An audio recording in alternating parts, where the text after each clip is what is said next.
4s আছে না নাই? 4s আছে। এখানে বলে রাখা ভালো, কোন পরমাণুর ইলেকট্রন বিন্যাস করতে গিয়ে যদি দেখা যায় যে লাস্ট এস এ থেমে গেছে, তাহলে ওর যদি পি থেকে থাকে তাহলে পি অরবিটালটা আছে কিন্তু ইলেকট্রন নাই। ডি থেকে থাকলে ডি অরবিটালও আছে কিন্তু ইলেকট্রন নাই। যেমন 4s হয়, 4p হয়, 4d ও হয়, 4f ও হয়। তো 4s এ ইলেকট্রন ঢুকে থেকে গেছে, মানে 4 নাম্বার অরবিটালটা টাচ করে গেছে, তার মানে 4 এর সবকিছুই আছে। বুঝতে পারছো? 4 এর সবকিছুই আছে। ব্যাপারটা এরকম, ধরো এই জায়গায় একটা দড়ি আছে, হ্যাঁ, এই জায়গায় একটা দড়ি আছে।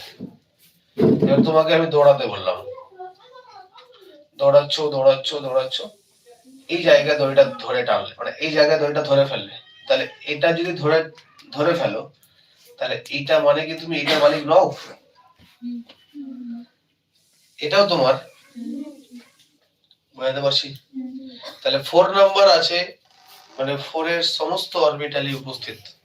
4s ও উপস্থিত, 4p ও উপস্থিত, 4d ও উপস্থিত, 4f ও